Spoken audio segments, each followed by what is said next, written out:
down.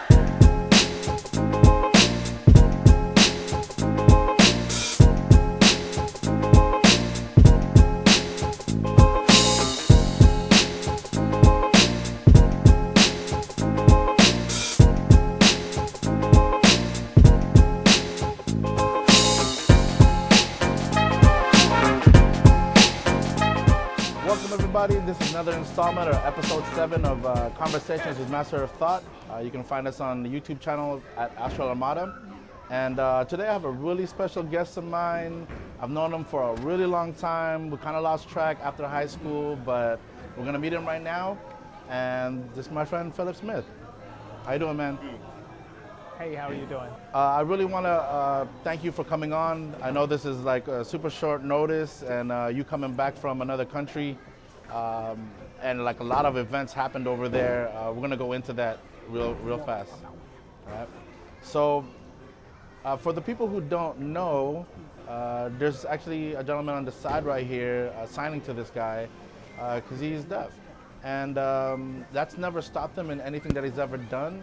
Like I said, I witnessed all of his greatness through Facebook and following him through the years. And one of the first questions I want to ask is, you know, navigating in this world today, is that something that's ever been an issue to you, or is it like something that is just part of your day now?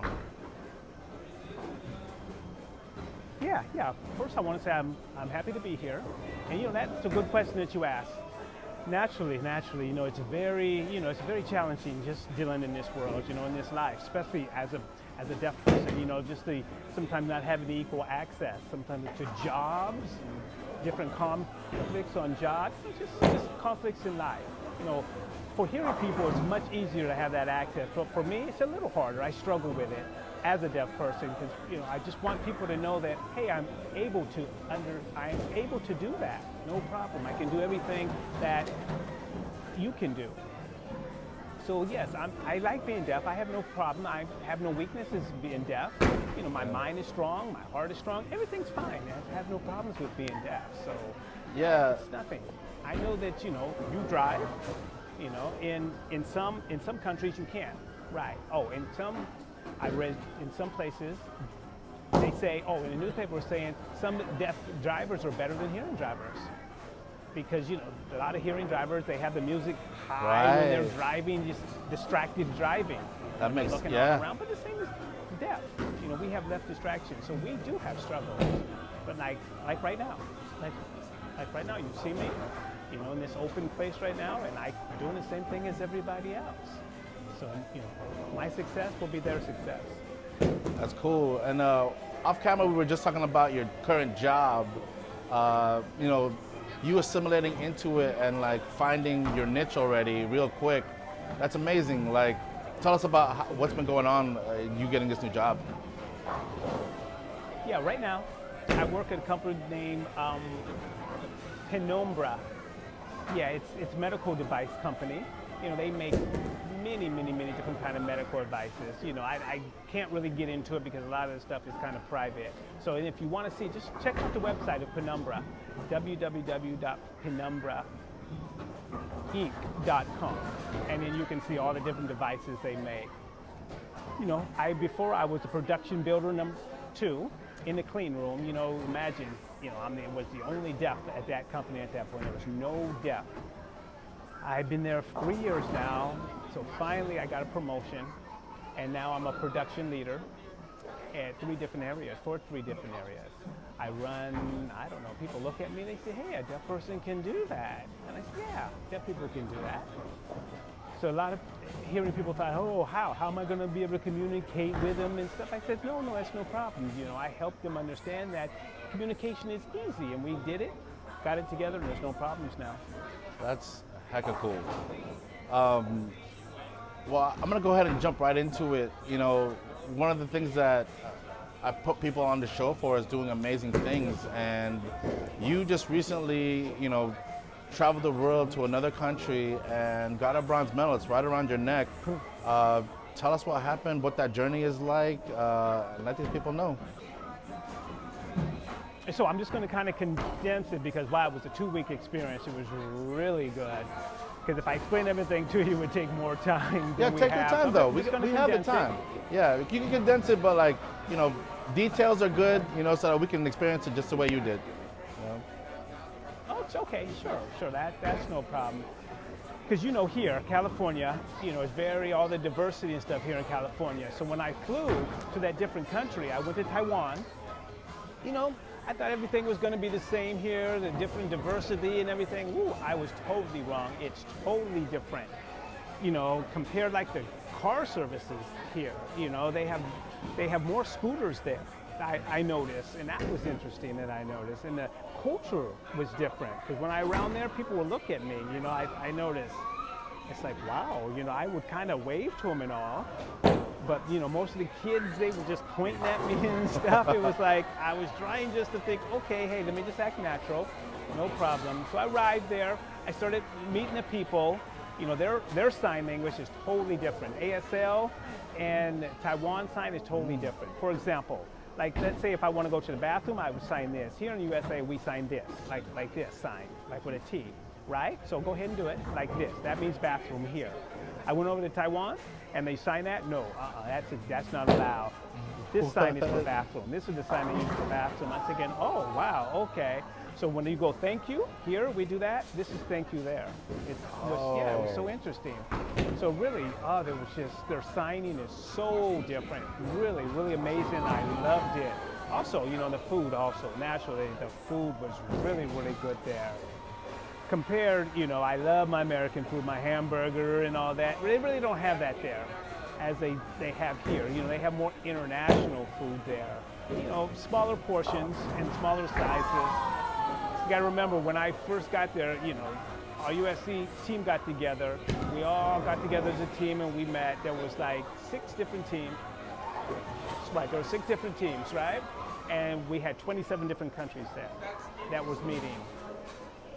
You know, we have Sudan, we had China, we had Africa, we had Thailand, we had Poland. I mean, there were various countries all around from the different worlds that came here to Taiwan for this event. So for the few days that I was there, the first day, you know, I started practicing, you know, just to see what their style of bowling is. It was pretty neat, you know. You know, have you ever seen a UFO before? I want to say yeah, but some people would think I'm crazy. Yes, really. I can't bowl UFO style because my ball here is like six pounds. So the UFO balls they throw is like 12 pounds. You know, it's like, can you imagine? You gotta be big and muscular for a 12-pound ball. Got it. So they were explaining to me that their style. So I would learn their different way, their different style by dealing with them. So I remember one time I was bowling the UFO ball.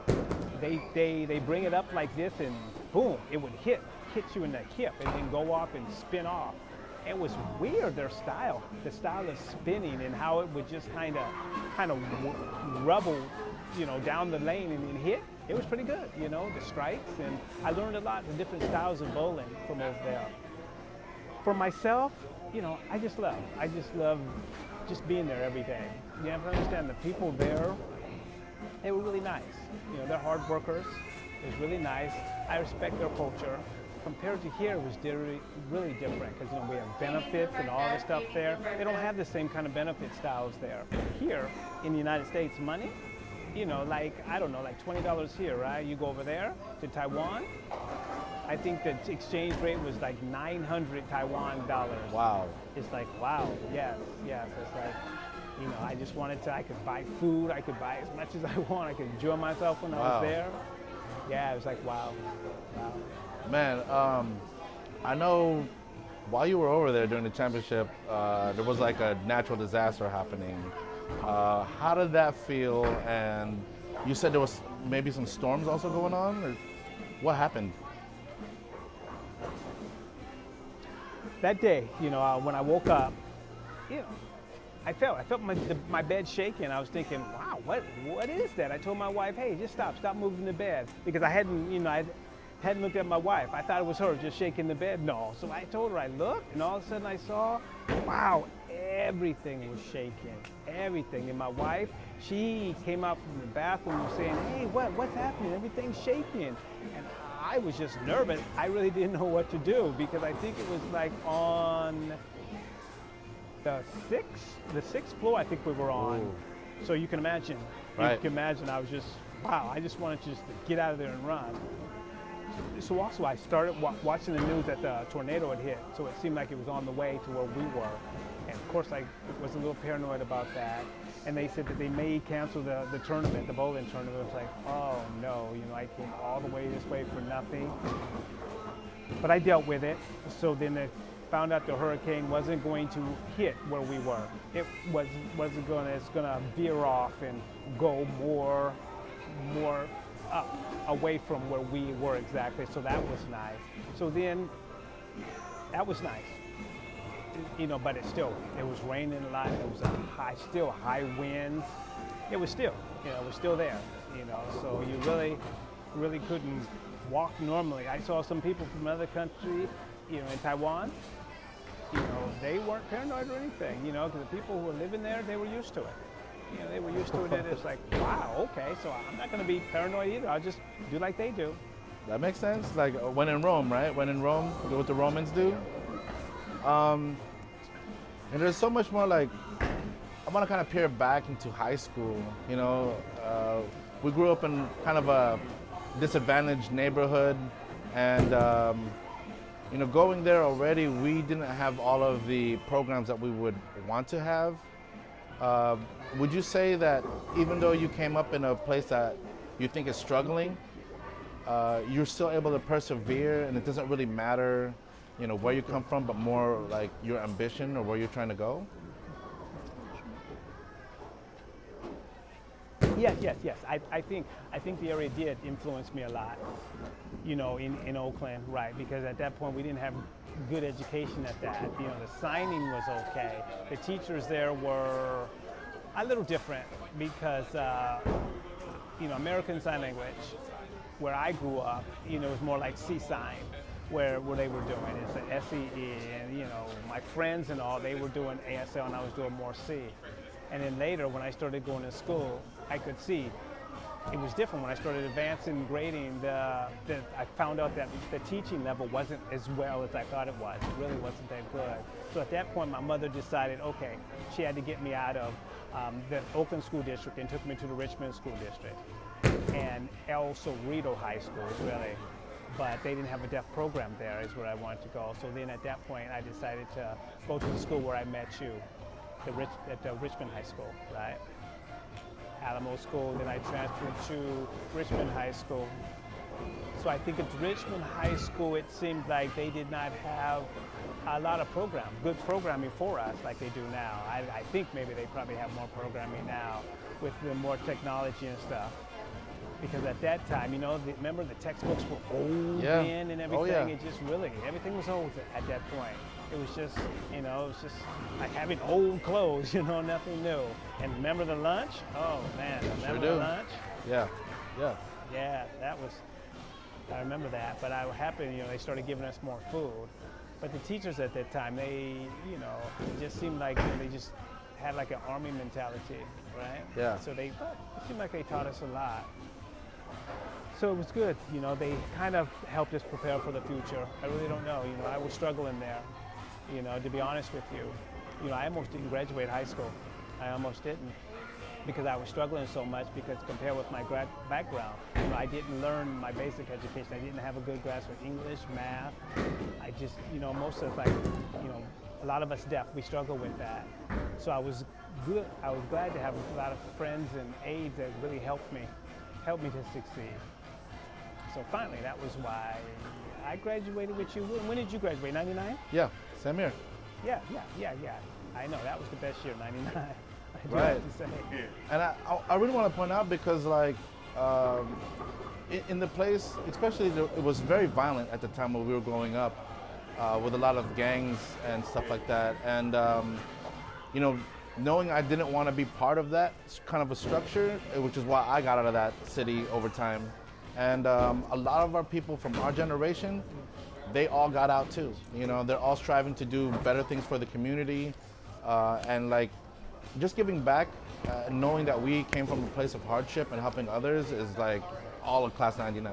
You know, you'll see it. You'll see it like you look up their names and they're doing things for the community that most people don't even give a second look at, and I'm super happy for it. Yeah. That's good. I know. Yeah, we did struggle. I remember how we were struggling back. That's why now, after I graduated, I told myself I just wanted to go to college. I wanted to get out of here and get to college, and I just felt like I just didn't want to stay in that area, and just have a hard life. I just didn't want that. I wanted to get more of an education. I wanted to just get better with my life, you know what I mean? So it was hard, it was difficult. It's what I saw in that high school environment, like you were saying, a lot of fights. Yeah, man, the punishment was terrible. Yeah, I remember it was crazy. People trying to, big drama and the bullying and everything that was going on. It was just too much. There was just so much happening there. So when I left that school, I was good. I really felt good. And I knew, looking back now, I said I wanted my future to be better. So that's why I'm here today, and then you too. That's why we're both here today. Yeah, because absolutely. Our career, our lives, we got on with it. And if right now, like I tell the kids nowadays, I tell them, don't be afraid. Don't be afraid. If people are bullying you, that's fine. That's fine. What's important is to learn how to defend yourself against that kind of bullying, and basically how to find the right group of people to be around with. That's more important. Like I almost got with that wrong group, and I went there for a while, but then after that I said, no, this is not for me. I can do better for myself. That's so true, so true. I think a lot of the problems that most of us are having from day to day stem from the 5 main people we hang around the most.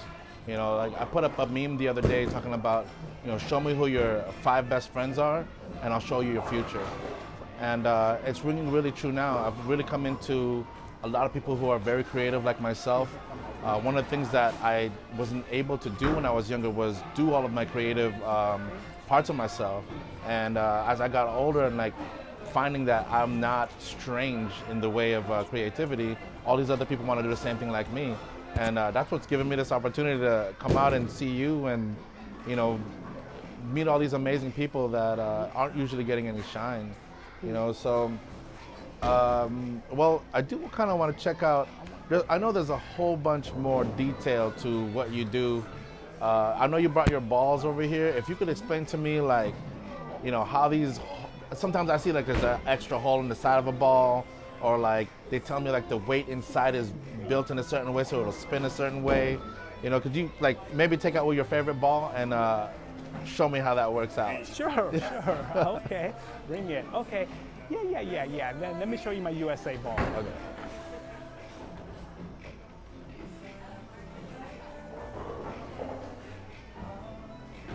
So this is kind of, let me show you let me show it to you. Tell me what this ball smells like to you. It's just weird. It's a comp ball. Cinnamon, like a Pop-Tart? Yeah, cinnamon, right, exactly, cinnamon, right. So this ball, it has 2 holes, right? It just has 2 holes, so I don't use the thumb with it. Before, when I tried to use the thumb, I would always, when I was young, I don't know, I was lousy, I just couldn't do it. I just would never do good, and it would teach me how, to be honest with you, I would get mad at myself because I wanted to make the ball curve. So I saw someone one day, that person could make the ball curve, and I asked him, how do you do that? He said, without the thumb. So, and I kept hurting my wrist and all too with the thumb. So finally, I decided to practice without the thumb. And so now, I've learned how to really do it to curve now. So when I went to Taiwan, it was so interesting here. Here in this house, the house floors, it's totally different. Over there, it's called Tokyo Pain. It's like WTA, the World Something Association, right?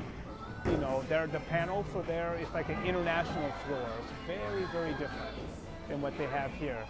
So it's easier here, but it's tough over there. I think from the different flooring and all. So like if I throw the ball here, the curve is no problem. You can feel it. You can feel it curve and smooth, go right into it. I wish I could show you what it feels like, but I can't. Well, I'm a crap bowler. I'll just grab a ball and throw it down the center and just hope and pray like it'll hit something. Because my dad was a really good bowler, but it never came on to me. I never really practiced it in the way that you guys have. This is an incredible skill that even though it's fun, most people just do it on the weekend. Yes, you need to develop that skill, definitely. Yeah. Yes, definitely. I would practice every day. Hold on, let me put this ball down so I can talk. So, yeah, I would have to practice every day before I went to Taiwan because it would seem like, if I didn't practice, the results would show.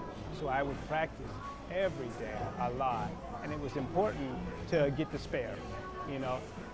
X's was okay, but it's important really to get the spares. That's more important to show because mentally you do it.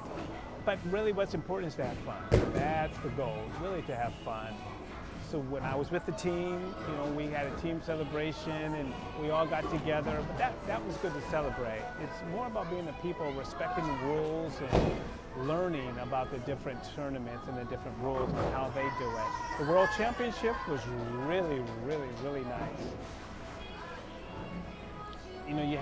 They were supposed to have drug tests, they had rules on who goes first, and just a lot of different strict rules that I had to learn how to deal with. Because like team sports over there in the different countries, some of them, it's like, it's a lifetime. They sleep and work it, right. In full time. Here, they bowl it, it's their life. They're better bowlers over there because that is their life, that's their profession. Here, I have to work. It's not only that, for the World Championship, they have like every, I think next year it's going to be Olympics. So I plan on going to the Olympics. It's important that I have to go for the tryouts next year first to make sure I can make it. But what's important is I have to practice and practice and practice to be able to make that. Man, that ties into all the stuff that I do. On a daily basis, I'm training. Not just myself, but with a whole bunch of other, incredible martial artists that I only wish I could do some of the stuff they can do. But that's so true. Practice is, for some people, it's kind of a therapy or a sense of meditation. I know for sure in the gym when I'm working out, when I'm lifting weights, I got to really focus. If you're dropping 300 pounds on your back, you're about to get in trouble if you can't focus to lift it back up. So I definitely understand what you say when practice is super involved. Like on average, what kind of a regimen are you doing? Like from day to day? Like let's say 1 week, what did it feel like? Tuesday, Wednesdays, and Thursdays now is what I bowl. I'm just trying to keep myself going on. So that's the routine that I do. Because, I have to work, so if right. I don't, if I have to work and I can't bowl, then I just imagine myself bowling. That's how I keep mentally strong. But I love bowling, to be honest with you. Wow. I just love it, but, it's to have fun. When I went there to Taiwan, I had fun. We did some dancing and some other stuff, and I was there supporting the team and the other international players. It was fun. I loved it. I don't know if you have ever watched Stanford and Son, that old TV show. You ever watched that? Yeah. I've seen it. Yeah. Like sometimes I would see his old dance and the way he would dance, like James Brown and all that, and people would just watch me and say, wow, I never seen that before, and that's what I was doing when I was there in Taiwan. It was so fun. They thought everything was just business and straight play when we're there. No. We had fun. I had fun over there, so that's that good. was important. You kind of just touched on something that I practice myself. You said visualizing in your mind. Now, how important do you think that is? Because I do it daily myself. Seeing myself go through a lift or go through an action, a choreography, Is that like, do you feel like that can almost replace what you do when you're training, or is it just Oh, like part of the regimen? Oh yes, oh yes, yes. When I first started, I was 9. No, I get up at 3. It would seem like I would bowl. I would get ready, get prepared. I would just get mentally thinking what I'm gonna do that day. Okay, am I gonna throw fast? Am I gonna go slow? I would just practice in my room. I had a foam. I had some foam there. I would just practice in my room. I just visualize it. I would just think about not winning the game or losing the game. I was just thinking about just staying motivated. Man, that's crazy. It's so funny because those are the same exact things that I do. As a person, like striving for greatness on a day-to-day basis and trying to help other people do the same. When you start to feel down, or is anytime you're having a struggle or frustration in your training, what's your go-to, or your release from stress or stuff like that?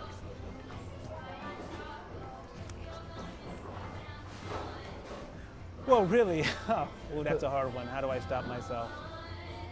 Yeah, we all have depressed times. We all get down sometimes. I got 3rd place on this, and I kind of wanted 1st place. And I'm just thinking, wow, I've got to motivate myself to do better. So, I just think about the people who are there behind me, my friends, my family, the people who are there supporting me, and all the experience I had to even get me there. So I would have to say, it was okay. I would just say, I made it. I made it here. I enjoyed the experience. That's what it was all about. And then when, you don't have to be perfect. When you fall, I just tell myself, just gotta get up again. You know what I mean? That's what gets me going. It's important, it's the key. What's important, the key is don't give up. That's just keep going to become successful. Like, I bowl with my team, a few days. I was single, I was double. I had double teams, single. And sometimes, we come together, and some days I wasn't doing good, some days they weren't doing good as a team, and we just had to get together, and we would support each other and tell each other what the focus was. I think, like I was saying, there's 27 different teams there. And the first game, we were like 8th place after that. Right, and we had 5 more games to go after that. So I was feeling, okay, look, let me just stay focused on what I have to do. And during the last 3 games, and the 6th game, we all came together again as a team, and we told ourselves, this is our moment. Don't worry about all the other scores and all what the teams are doing. We have to do our way. And we did it. We did it. We bowled our game. We made it ourselves. And we felt good. We felt good about bowling. And all the other teams were looking at us, and they were cheering us on, they were yelling at us. We felt good. We felt good about ourselves. We really did. And other teams looking at it, they were saying, wow, that USA team, that's who we need to watch out for. Because I know, our team was good. Our team was good. So that's what really made me feel good. When I got this medal, to be honest with you, I felt good. I did. I wanted this. I wanted every day, 3rd, 2nd, or 1st, it didn't matter. I wanted it. Something that I accomplished, that I had made it on the podium. And I just have to remember the people who have supported me, donated for me to get here. I just want to say yes. Cool. So real soon, it looks like you're planning to go to the Olympics. When does that training start? Is this going to be like you're starting now and then all of a sudden find your team, or how does that work out? Well, right now I'm still training. I train all the time because I've learned a lot just recently, just being over there. It just made me just have to practice even more. So next year, the tryouts is next year. So that's what I have to do. I've got to lose a little weight. I have to, get my muscle toned up, and I have to change my mind frame. But it's important, have fun. Okay. Now, everyone knows that my Instagram handle is Master of Thought. When you're saying you have to change your mindset, what kind of switch do you turn on? Is it like, I need to be super disciplined, I put all other distractions away, including my wife. She's got to understand that I'm going for this? Or is it more like, you kind of go with the flow and then step on each pedal or each stone as you get by it? Yeah. Like now, all this different stuff is going on here. When I here off the floor, right, when I step on the wooden floor here on the alley lane, it's all about calmness. I think about me, I totally focus. I talk to myself. I talk to myself, like sometimes I might use music or, I have to do something. I do something. Sometimes, I just like to hold the ball, but sometimes I'll sing to myself. Like the movie Kids of Frozen,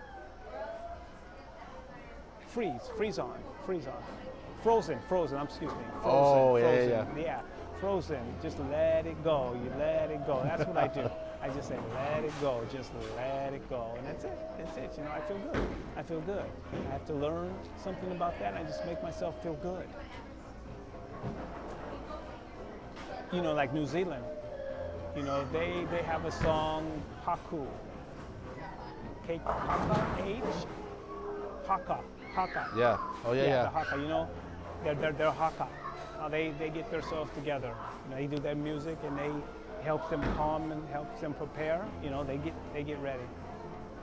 So that's what I do when I step on this wood floor. Here off the floor, no, I'm friendly, can talk and do what I have to do. But when I get on the floor, I'm totally focused. I know sometimes life have a bad day and other stuff that's happening, but when I get here, I say, okay, I've got to let all that go, and I just start bowling, focus on the bowling. Man, all this time that I've been doing these interviews, you're really like, just like everybody else, man. You have this like down-to-earth nature that, like I can remember, you're one of the most friendliest people I've ever met. And there's a kindness about you, man. Like, even though like people have treated you, unjustly sometimes, you still got this kind heart, man. Like, for some reason, it's like, do you feel like the people who have struggled in life are able to empathize with others and like show compassion to those that aren't doing so well, because you definitely do it all the time. You have like this big smile. I see it on Facebook all the time, and there's a real care that you take for your fellow humans. What does that drive from, or where does that come from when, as you navigate yourself in this world?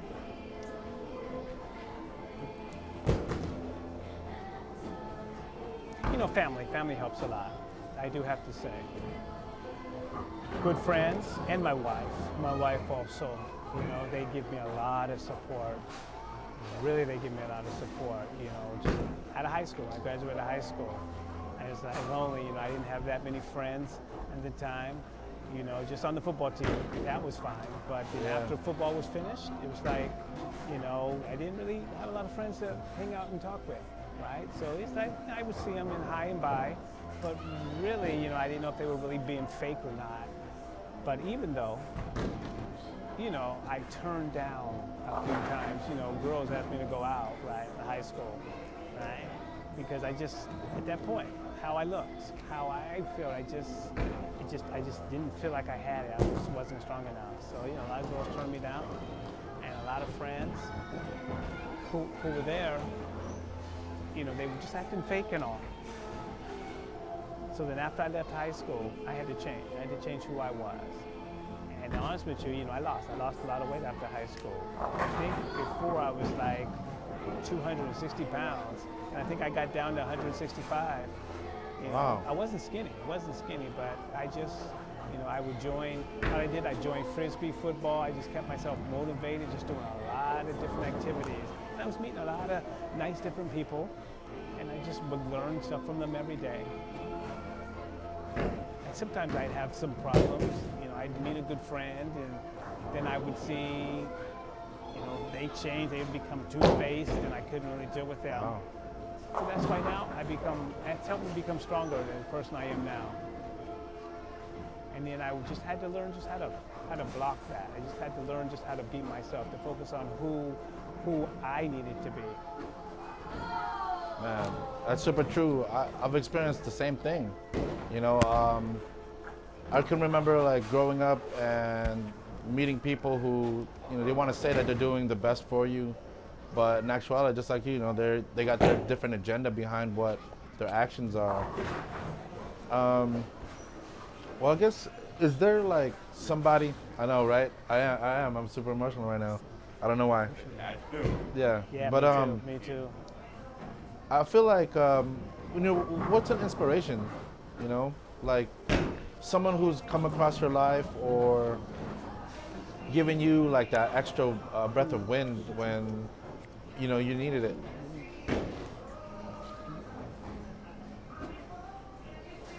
Well, really, I had a deaf friend named Valerie Henderson. Yes, when I met her, because you know I had met other deaf people, but when I met Val, oh, she was more like, you know, how to become successful first. You know, she really taught me a few things about the future and what to be, how to prepare myself. It wasn't going to be easy. So she told me that the deaf world in bowling, that she didn't know about bowling. You know, she was the one who told me everything, that deaf have all different kind of professional sports, and I didn't know deaf could do all that. She taught me so much about deafness, and she changed my life because of her. It was because of her. And you know, she's like my sister now. She's my best friend. You know, we grew up together, and I learned so much, the negative and the positive. So really, T, you've gotta have, you know, there's gonna be negatives, but you gotta expect that. But the negativeness helped me understand what's gonna happen in the future. So right now, it's because of her. I want to thank her for that, and also my family. My wife really showed me a nice way, you know, how to really become successful. Also, it's just not about being deaf. No, it's not just about deaf. It's about who I am as a person, and that's why right now when I try to give back to the kids, I try to encourage the kids for the future, just to be ready for the future. And that's just me. That's my personality of what I've been doing. You know, it's just not just about bowling. It's not about work, but it's about community service. You know, it's about being a member of the community. I'm a member of the San Francisco Deaf Club, and I'm involved with different community organizations, nonprofits. You know, it's important what I give back to the community. That's what I want to do, and because that's what I've learned. Dude, that's exactly why I knew I needed to talk to you today. You know, if you want to, go ahead and shout out all the different organizations you're with, and maybe any projects you guys are starting to do that maybe people who see this can maybe help on. Sure. I just want to say it all. You know, my brother, Robbie. Right. Sorry, I have to slow down for the interpreter again. I just want to say Robbie, Peter, Robert Ellison, John Withers something Jr., Corey Blackman, Tim Steve's wife, Tim T. Terry's. You know, I just want to say I love you all because without you, you know, you've been my support, you're on my support team. You know, we all love each other, just being around each other. And it's like 2 weeks we were together for the last 2 weeks. You know, boy, we joined and we did a whole bunch of stuff together, you know, with the negative and positives, you know, with their influence and all the feedback that we gave each other, and it was really, really nice. And also I want to say thank you to the interpreter and all the other people who gave me support and went through this with me. And my tour, you know, the tour of the world was really nice. You know, wow, I cried when I got there. It was really, really nice when I found out that I was going. And because I enjoyed that trip so much. And all the support again, I just want to say thank you, because for next year and for 2 years, when I make it to the Olympics, because the funding, it's not easy getting funding for all this. And it's really, really expensive compared to like some of the hearing people. It's really, really, really easy. You know, like USA Olympic, you know, they just give them everything. The deaf, they don't really support us as much. You know, we have to really, had to come from my pocket. So, but I want to say thank you to all the people who supported me and all the people who knew what I was struggling through. Well, we'll make sure that you get a little bit more shine. I know you're gonna go for the Olympics. Yes. And I'm definitely gonna have you back, man. You make it there. You know, we're gonna make this happen, Yes. and Yes. it'll be I'll have a different color. I'll have a different color medal. Yeah, then, let's make that definitely. happen, Yes. man. Yes. I'll have gold, definitely. So. With that, again, I want to thank you, Phillip, for coming on the show, man. It's been a great experience, and all y'all catch me on Master of Thought at Instagram, also at Archimedes the Almighty on Facebook. All this stuff's edited by Takai Media. You can find them also on Instagram. And shine on, everybody. Bye-bye. Bye-bye. Love you.